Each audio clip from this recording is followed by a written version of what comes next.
नमस्कार साथियों, mass communication की इस विशेष कक्षा में आपका स्वागत है। आज हम चर्चा करेंगे जापानी सिनेमा के उस दौर की जिसने न केवल जापान के सांस्कृतिक परिदृश्य को बदला बल्कि समूचे विश्व को एक नई दृश्य भाषा दी। यह है उत्तर युद्ध काल का सिनेमा और एनीमे नामक नई कलात्मक विधा का जन्म। वर्ष 1945 में जब द्वितीय महायुद्ध समाप्त हुआ तब जापान न केवल भौतिक नहीं बल्कि मानसिक और सांस्कृतिक पुनर्निर्माण भी जापान में आरंभ हो चुका था। सिनेमा बना एक ऐसा माध्यम जिसके माध्यम से इस दुख, संघर्ष और आशा की अभिव्यक्ति की गई।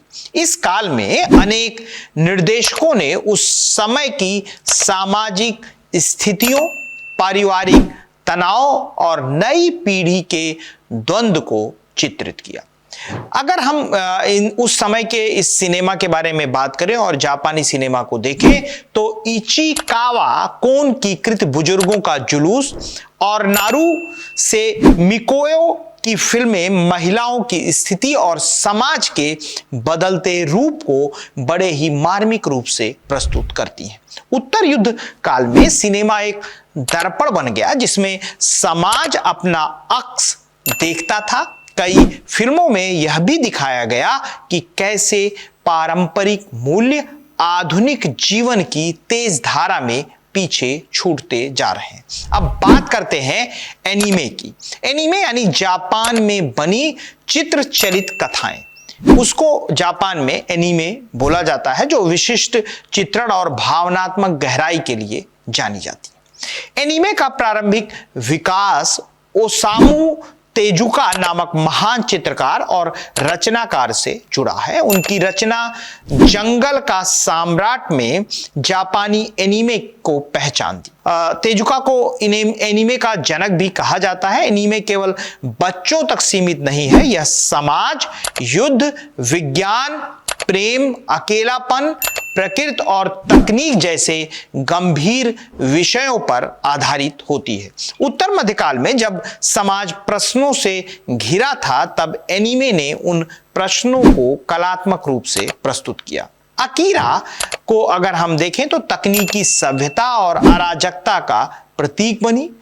टोटोरो बचपन और कल्पना की मासूमियत, आकाश का किला अगर हम देखें तो मानवीय संबंधों और विनाश के बीच संतुलन की खोज। इन सभी कृतियों ने एनीमे को केवल जापान का नहीं बल्कि विश्व का सांस्कृतिक प्रतीक बना दिया। आज एनीमे केवल जापान तक सीमित नहीं है, यह विश्व के कोने कोने में देखा, समझा और सराहा जा रहा है।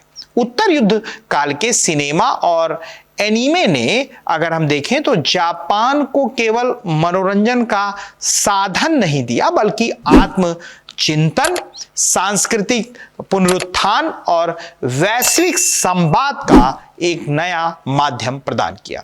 इस क्लास में आपने जाना कैसे एक टूटे हुए राष्ट्र ने सिनेमा और चित्रकला के माध्यम से खुद को फिर से परिभाषित किया। अगली क्लास में हम बात करेंगे किसी अगले विषय पर। तब तक के लिए हमें आज्ञा दीजिए।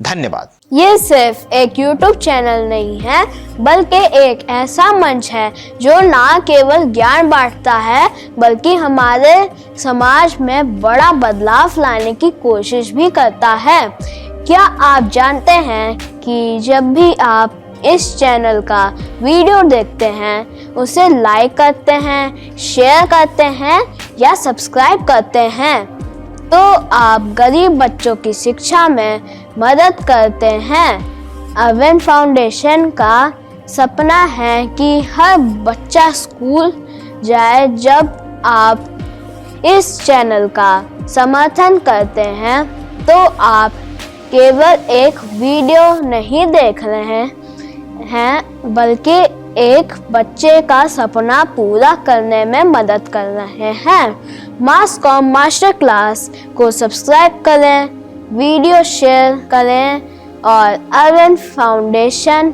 के इस सफर का हिस्सा बने। आपके छोटे छोटे कदम बच्चों को के भविष्य को उज्जवल बना सकते हैं।